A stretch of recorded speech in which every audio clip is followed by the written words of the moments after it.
அத்தியாயம் 34. இமயத்தில் ஓர் அரண்மனையை தோற்றுவித்தல். பாபாஜிக்கும் லாகிரி மகாசயருக்கும் இடையே ஏற்பட்ட முதல் சந்திப்பு மிக அற்புதமான கதை.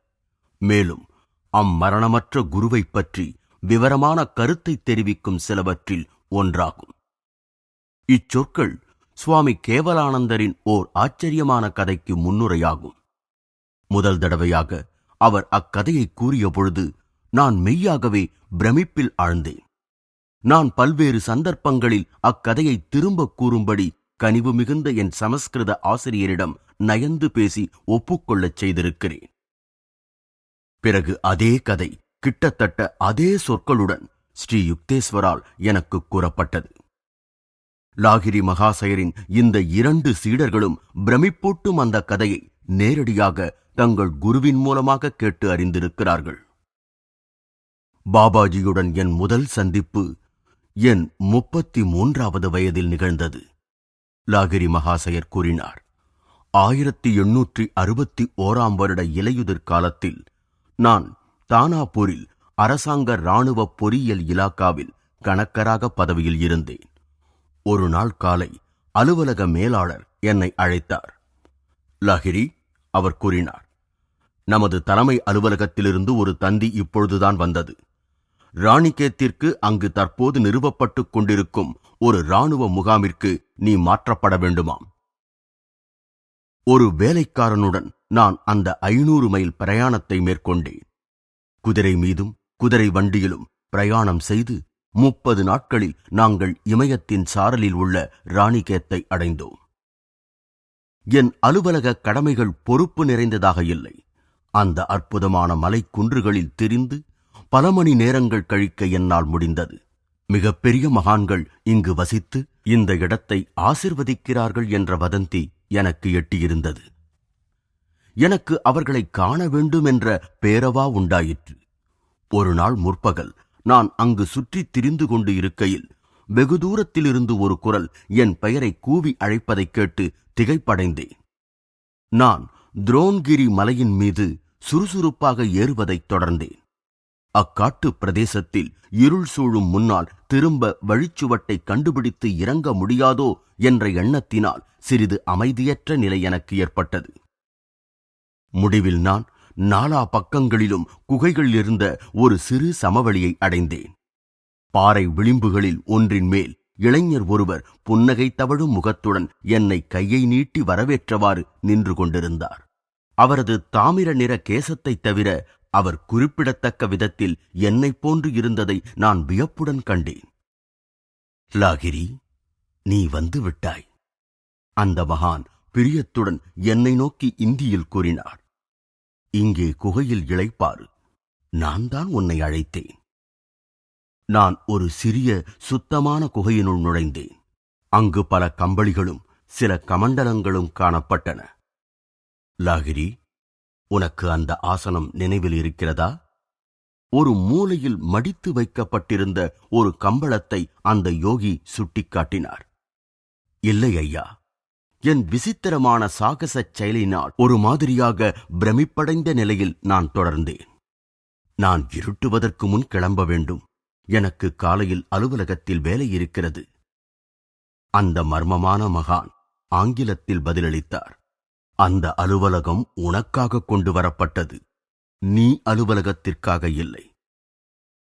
இந்த வனப்பிரதேச சந்நியாசி ஆங்கிலம் பேசுவது மட்டுமல்லாமல் கிறிஸ்துவின் வாக்கியங்களின் கருத்துரையையும் கூறுவதைக் கேட்டு நான் ஊமையானேன். என் தந்தி பலனை அளித்திருப்பதை நான் பார்க்கிறேன். அந்த யோகியின் சொற்கள் எனக்கு புரியவில்லை. நான் அதன் பொருளைக் கேட்டேன். உன்னை இத்தனிமையான பிரதேசத்திற்கு வரவழைத்த தந்தியைப் பற்றி குறிப்பிடுகிறேன். நீ ராணிகேத்திற்கு மாற்றப்பட வேண்டுமென்பதை நான் தான் உன் மேலதிகாரியின் மனத்தில் மௌனமாக யோசனை கூறினேன்.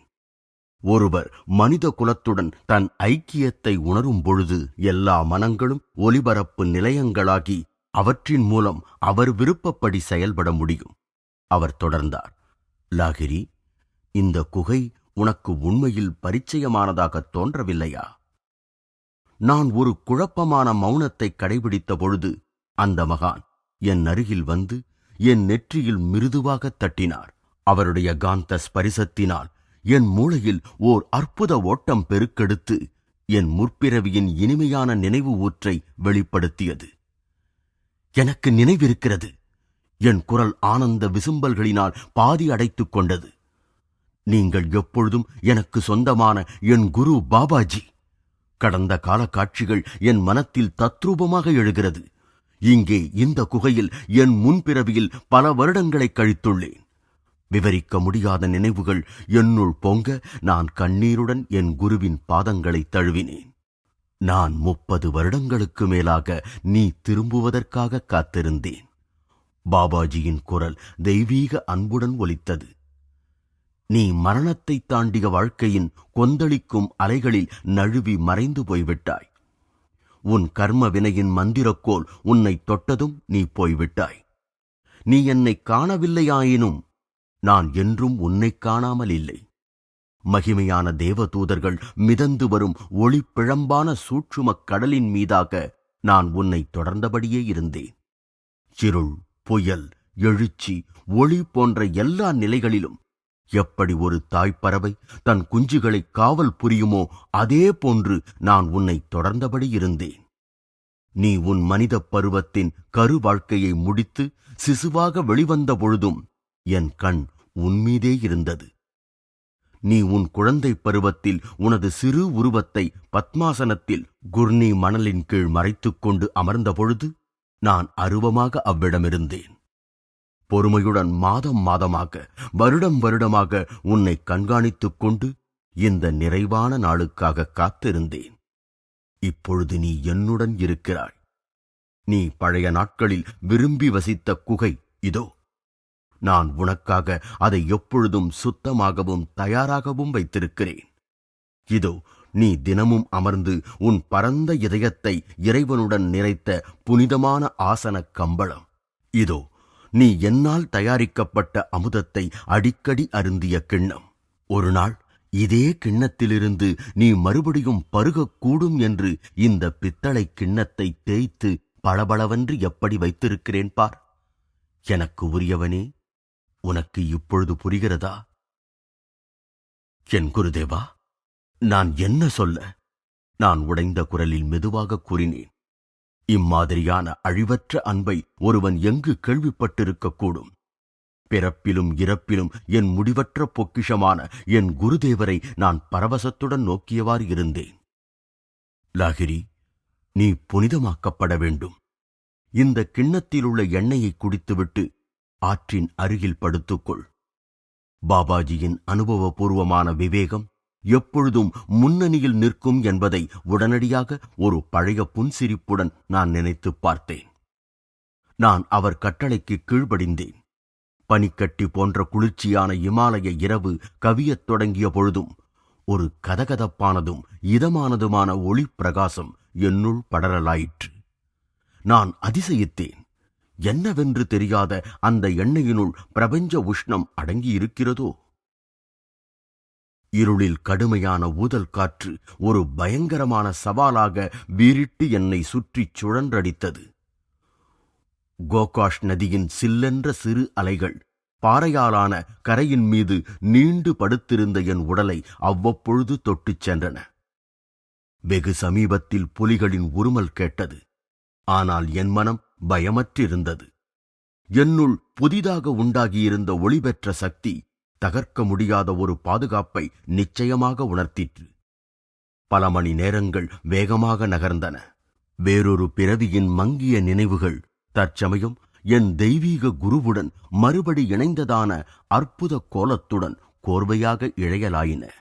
என் தனிமையான நினைவுகளை நெருங்கி வந்த காலடிச் சத்தம் கலைத்தது.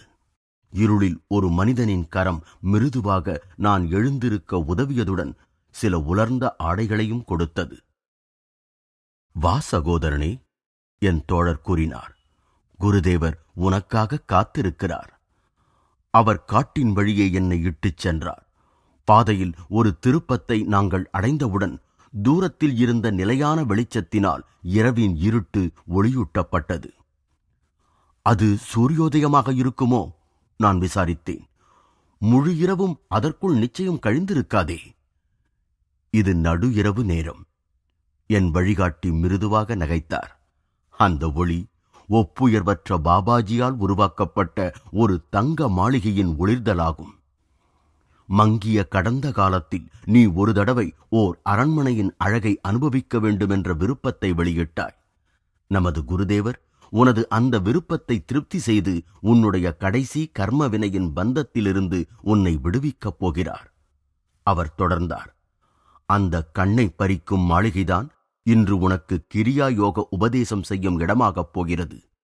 உன் எல்லா சகோதரர்களும் உன் அஞ்ஞான வாசத்தின் முடிவைக் கொண்டாடும் ஆனந்தத்தில் உன்னை வரவேற்க இங்கு கூடியிருக்கிறார்கள். அங்கே பார். எங்கள் முன்னால் கண்கூசச் செய்யும் தங்கத்தாலான ஒரு பெரிய மாளிகை நின்றிருந்தது. கணக்கற்ற நவரத்தினங்களால் அலங்கரிக்கப்பட்டு விசாலமான பூந்தோட்டங்களுக்கு மத்தியில் அமைதியான நீர்நிலைகளில் பிரதிபலித்த அம்மாளிகை ஒப்பு ஓமையற்ற பேரழகு காட்சியாகும்.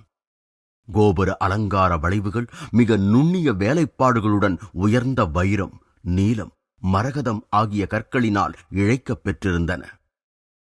தேவதூதரையொத்த முகத்தோற்றத்துடன் கூடிய மனிதர்கள் மாணிக்க கற்களினால் சிவந்து ஒளி வீசும் நுழைவாயில்களில் நிறுத்தப்பட்டிருந்தனர். நான் எனக்கு துணையாக வந்தவரைத் தொடர்ந்து ஒரு விசாலமான வரவேற்பு அறையை அடைந்தேன். ரோஜாக்களின் மணமும் தூபங்களின் சுகந்தமும் காற்றில் மிதந்து வந்தன. மங்கலான விளக்குகள் பலவித வண்ண ஒளியை தோற்றுவித்தன.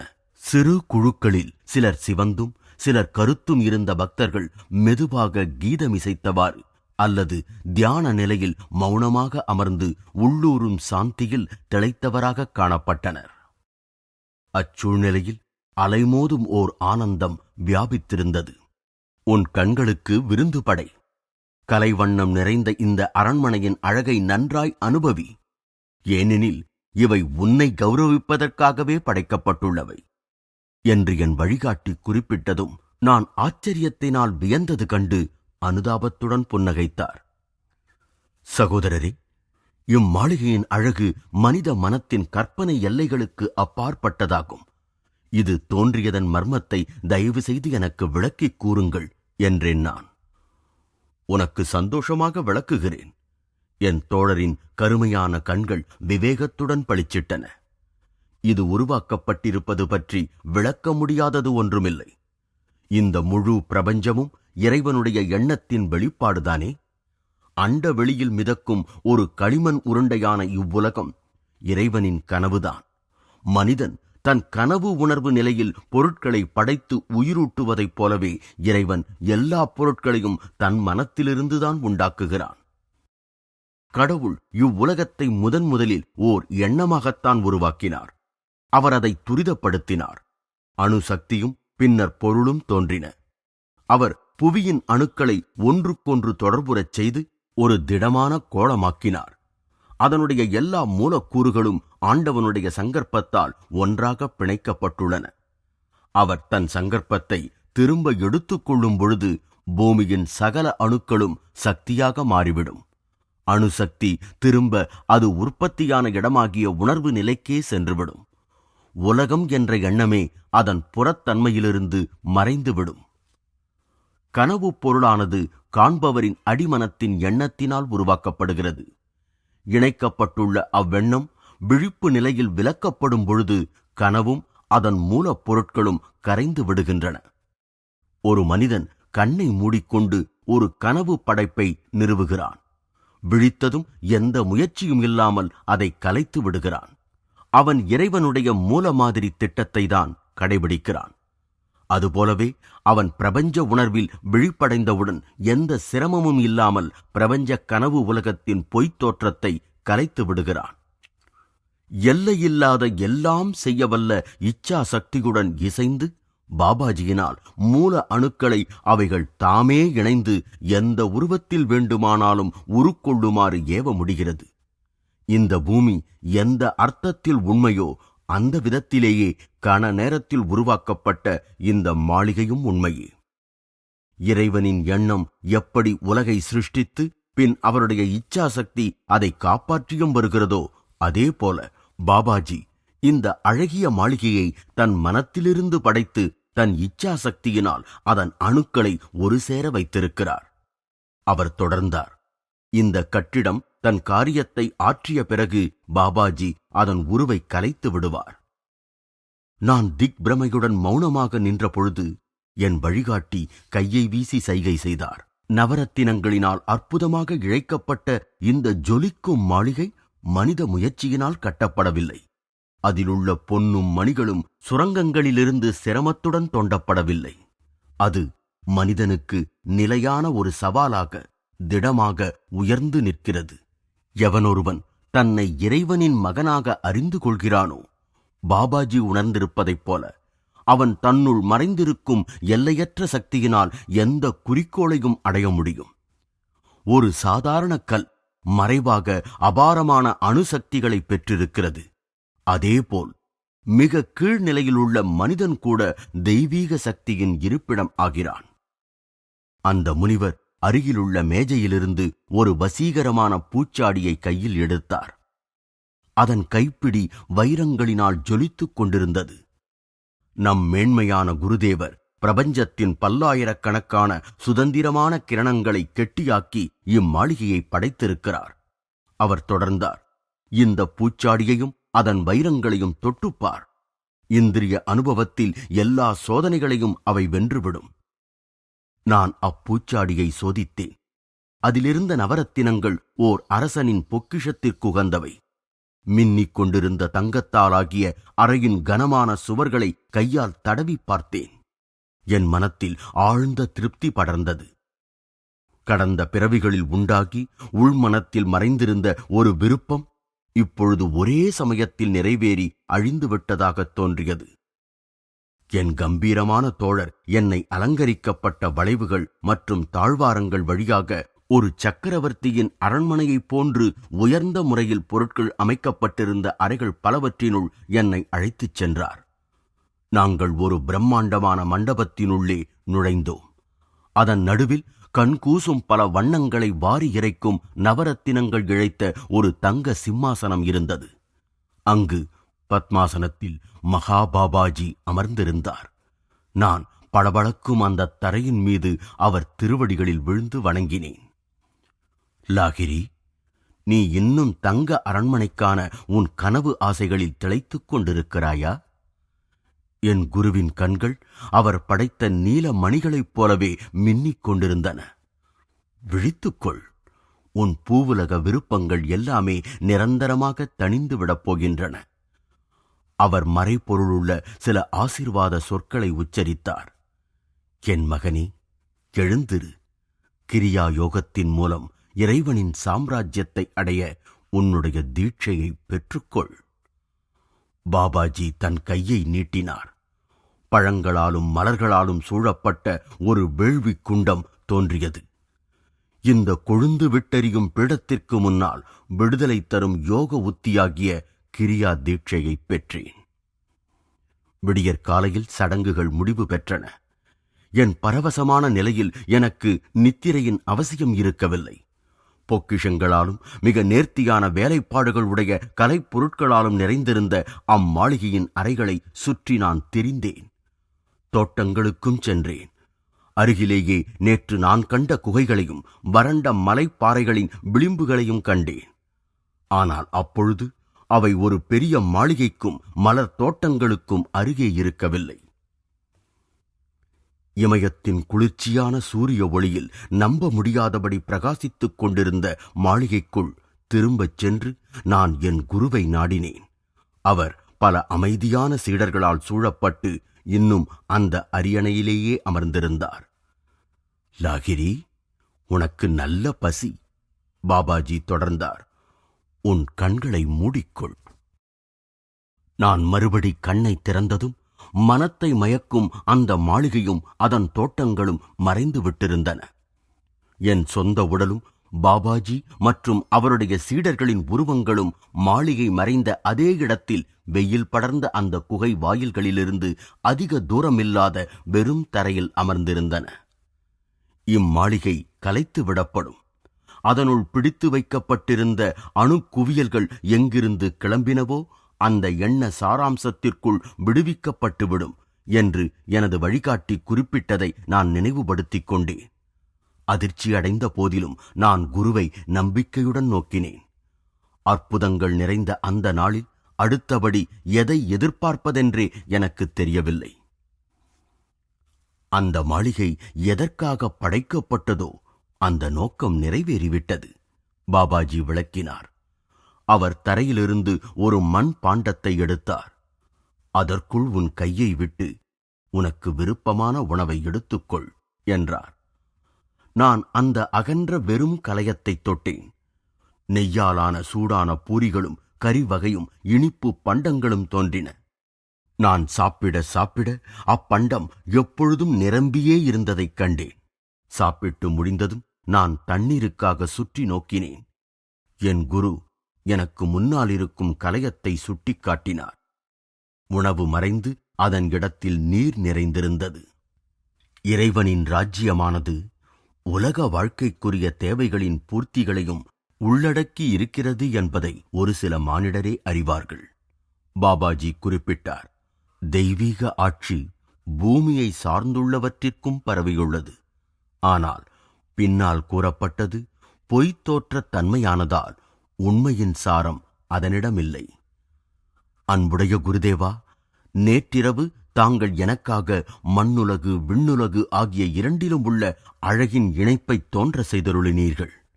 நான் மறைந்த மாளிகையின் நினைவுகளில் புன்னகைத்தேன்.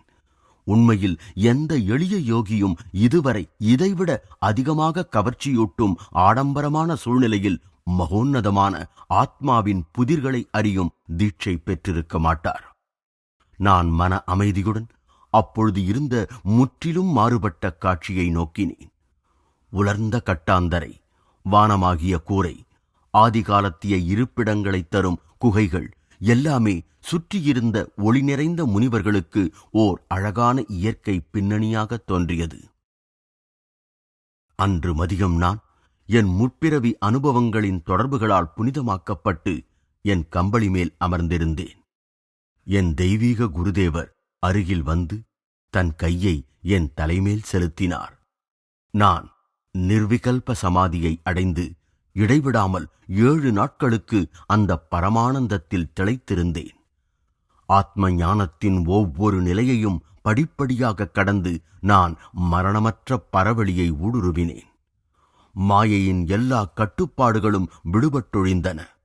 என் ஆத்மா பரமாத்மாவின் பீடத்தில் முழுமையாக நிலை பெற்றது. 8வது நாள் நான் குருவின் பாதங்களில் விழுந்து என்னை என்றுமே அவரருகில் இந்த புனித வன பிராந்தியத்தில் வைத்துக் கொள்ளுமாறு மன்றாடினேன். என் மகனே, என்னை தழுவியவாறு கூறினார். மக்களின் பார்வைக்கு முன்னால் இந்த பிறவியில் உன் பங்கு செயல்படுத்தப்பட்டே ஆக வேண்டும். பல பிறவிகளின் தனிமையான தியானத்தினால் பிறக்கும் முன்பே ஆசிர்வதிக்கப்பட்டிருக்கும் நீ இப்பொழுது உலக மனிதர்களுடன் கலந்து செயல்பட வேண்டும். ஏற்கனவே நீ திருமணமானவனாகி ஒரு சிறு குடும்பமும் தொழில் பொறுப்பும் உண்டாகும் வரை இம்முறை நீ என்னை சந்திக்காமல் இருந்ததில் ஓர் ஆழ்ந்த நோக்கம் உள்ளடங்கியுள்ளது. இமயமலையில் உள்ள எங்கள் மறைவான குழுவில் ஒருவனாக நீ சேரும் உன் எண்ணங்களை தள்ளி வைக்க வேண்டும். ஒப்பற்ற ஓர் லட்சிய இல்லற யோகிக்கு எடுத்துக்காட்டாக நகர மக்கள் கூட்டத்திற்கிடையே உன் வாழ்க்கை அடங்கியிருக்கிறது. உலக வாழ்க்கையில் தடுமாற்றமடைந்த அநேக ஆண் பெண்களின் கதறல்கள் மகான்களில் காதில் விழாமல் போகவில்லை.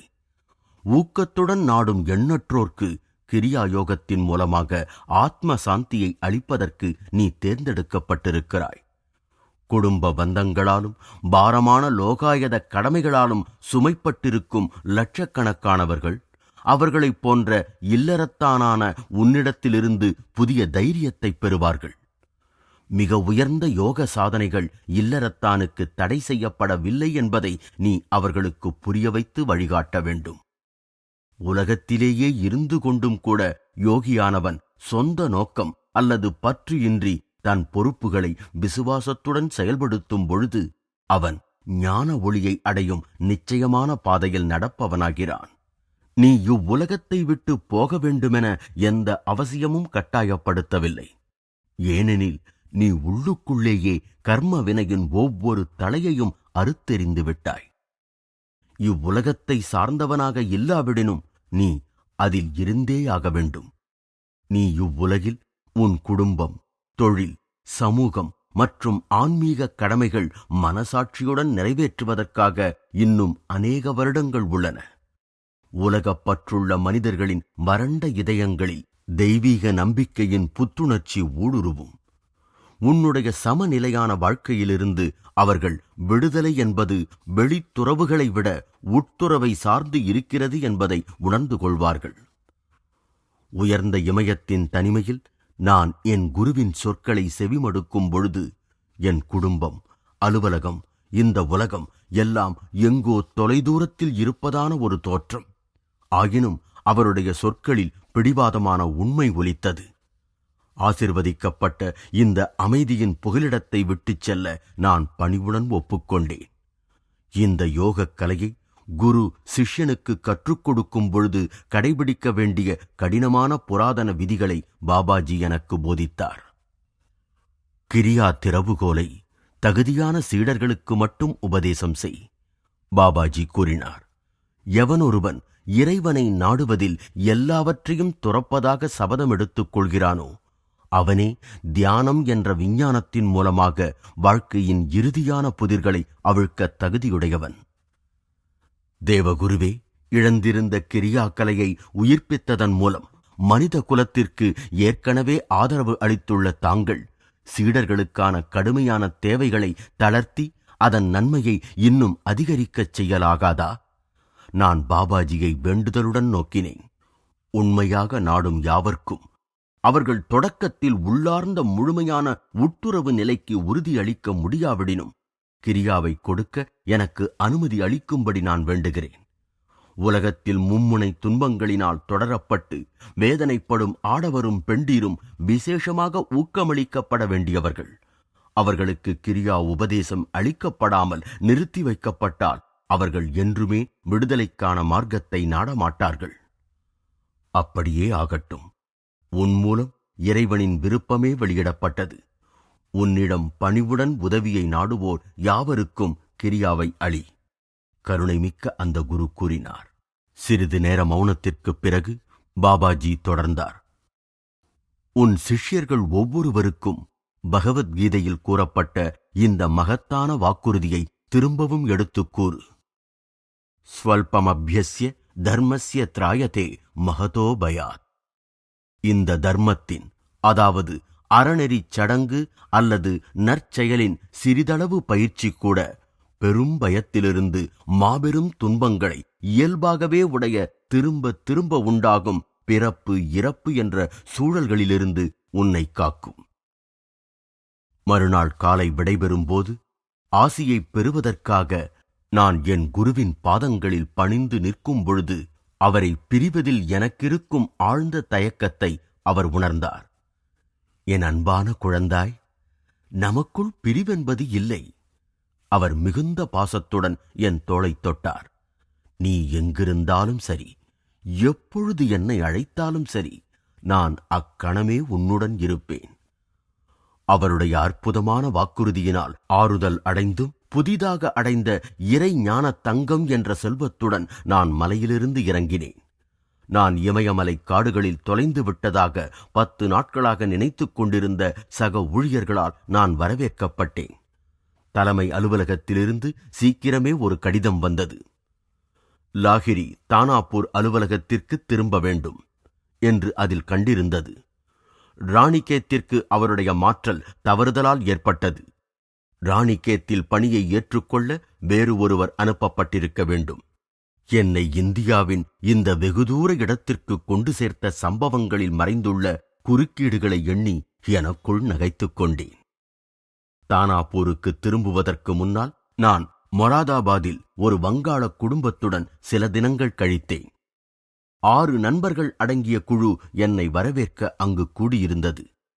நான் ஆன்மீக விஷயங்களுக்கு பேச்சை திருப்பிய பொழுது எனக்கு விருந்தளித்தவர் வருத்தத்துடன் குறிப்பிட்டார்.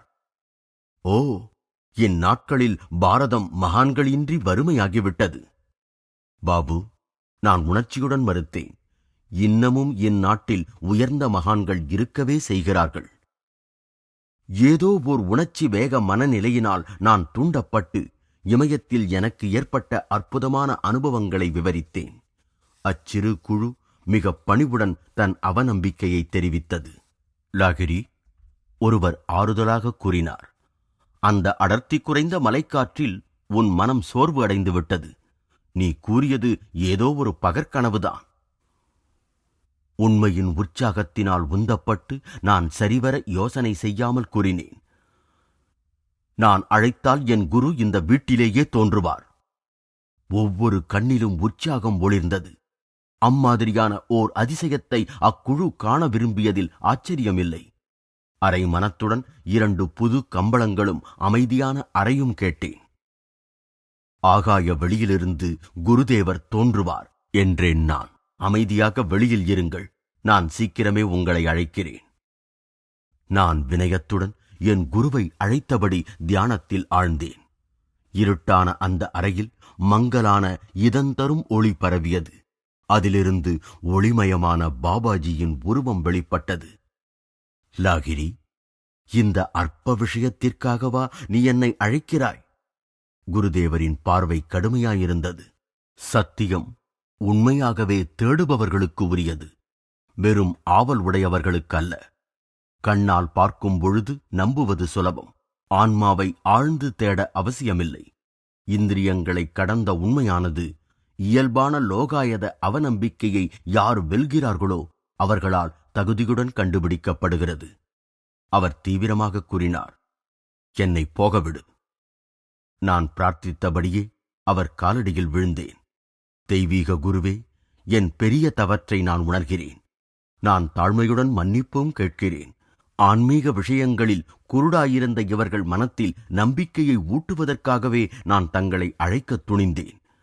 தாங்கள் மிகுந்த பெருந்தன்மையுடன் என் அழைப்புக்கிணங்கி இங்கு வந்திருப்பதால் தயவு செய்து என் நண்பர்களுக்கு அருளாசி வழங்காமல் செல்லாதீர்கள்.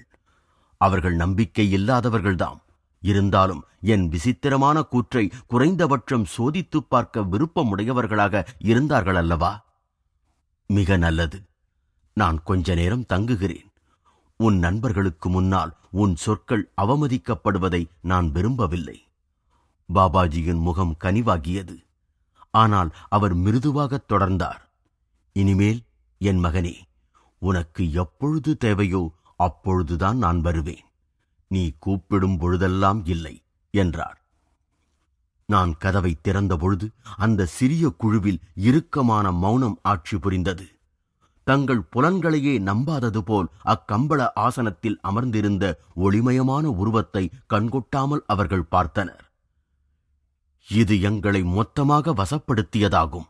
ஒருவர் ஆர்ப்பாட்டத்துடன் நகைத்தார். நாங்கள் அறியாமல் இந்த அறைக்குள் யாரும் நுழைந்திருக்கவே முடியாது. பாபாஜி ஒரு புன்சிரிப்புடன் முன்வந்து ஒவ்வொருவரையும் தன் கதகதப்பான திடமான உடல் தசைகளை தொட்டு பார்க்குமாறு சைகை செய்தார். அவர்கள் சந்தேகமெல்லாம் நீங்கியது. என் நண்பர்கள் பயபக்தியுடன் வருந்தியவாறு தாங்களாகவே அவர் காலடியில் விழுந்து வணங்கினார்கள். ஹல்வா தயாராகட்டும். பாபாஜி இந்த வேண்டுகோளை விடுத்தது அந்த குழுவிற்கு அவருடைய உடலின் உண்மையை மேலும் நிலைநாட்டுவதற்காகவே என்பதை நான் அறிவேன். ஹல்வா தயாராகிக் கொண்டிருந்த பொழுது பாபாஜி சுமூகமாக உரையாடிக் கொண்டிருந்தார். இந்த சந்தேகிக்கும் தாமஸ்கள் புனித பவுல்களாக உருமாற்றம் பெற்றது விந்தையே. நாங்கள் எல்லோரும் உண்ட பிறகு பாபாஜி எங்கள் ஒவ்வொருவருக்கும் ஆசை கூறினார். திடீரென்று ஒரு மின்னல் தோன்றியது. பாபாஜியின் உடல் மின் அணுக்களின் மூலப்பொருட்கள் அக்கணமே ரசாயன மாற்றமடைந்து பரவும் ஆவி வடிவில் ஒளியாகியதை நாங்கள் கண்கூடாக கண்டோம். கடவுளுடன் இசைந்த குருதேவரின் இச்சா சக்தி அவருடைய உடலாக ஒன்று சேர்ந்திருந்த அண்டவெளி அணுக்களின் பிடியை தளர்த்தியது.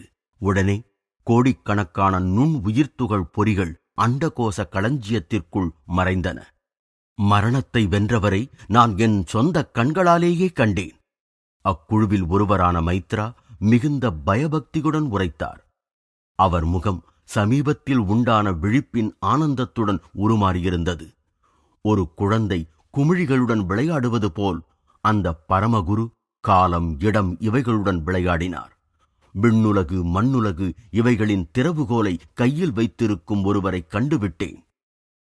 நான் சீக்கிரமே தானாப்பூர் திரும்பினேன்.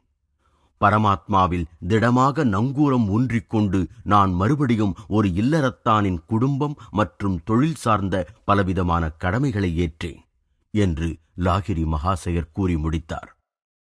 லாகிரி மகாசயர் சுவாமி கேவலானந்தருக்கும் ஸ்ரீ யுக்தேஸ்வருக்கும் பாபாஜியை இன்னொரு முறை சந்தித்த கதையையும் கூறியிருந்தார்.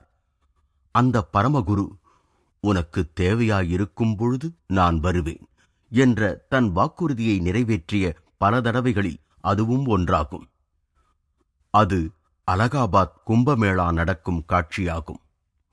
லாகிரி மகாசயர் தன் சீடர்களிடம் விவரித்தார். என் அலுவலக கடமைகளிலிருந்து சிறு விடுமுறையின் பொழுது நான் அங்கு சென்றிருந்தேன். அந்த புனித விழாவில் பங்கெடுத்துக் கொள்ளும் பொருட்டு தொலைதூரத்திலிருந்து வந்திருந்த சாதுக்கள் சந்நியாசிகள் கூட்டத்தின் மத்தியில் நான் சுற்றிக் கொண்டிருந்த பொழுது உடம்பெல்லாம் விபூதியை பூசிக்கொண்டு திருவோட்டை ஏந்தியிருக்கும் ஒரு துறவியைக் கண்டேன். மனத்திற்குள் துறவியின் பாங்கின்றி வெளிச்சின்னங்களை அணிந்த அவன் ஒரு பாசாங்குக்காரன் என்ற எண்ணம் என் மனத்தில் எழுந்தது. நான் அந்த துறவியை கடந்ததுதான் தாமதம். என் திகைப்புற்ற கண் அங்கு பாபாஜியை கண்டது. அவர் சடைமுடி தரித்த ஓர் ஏகாந்த துறவியின் முன் மண்டியிட்டு வணங்கிக் கொண்டிருந்தார். குருஜி, நான் அவசரமாக அவர் அருகில் சென்றேன். ஐயா, தாங்கள் இங்கு என்ன செய்து கொண்டிருக்கிறீர்கள்? நான் இந்த சந்நியாசியின் பாதங்களை கழுவிக் கொண்டிருக்கிறேன். பிறகு அவரது சமையல் பாத்திரங்களை தேய்க்கப் போகிறேன். பாபாஜி ஒரு சிறு குழந்தையைப் போன்று என்னை பார்த்து முறுவலித்தார். உயர்ந்தவரோ தாழ்ந்தவரோ எல்லா மனித உடற்கோயில்களிலும் இறைவன் சமமாக வசிக்கிறார் என்பதை உணர்ந்து நான் யாரையும் கண்டனம் செய்யாமல் இருக்க வேண்டுமென்று எனக்கு அறிவிக்கிறார் என்பதை நான் அறிந்தேன். அந்த மகாகுரு தொடர்ந்தார். ஞானி மற்றும் அஞ்ஞானி சாதுக்களுக்கு சேவை செய்வதன் மூலம் நான் குணநலன்களில் மிக உயர்ந்ததான இறைவனுக்கு மற்ற எல்லாவற்றையும் விட பிரியமான பணிவு என்னும் பண்பை கற்றுக்கொள்கிறேன்.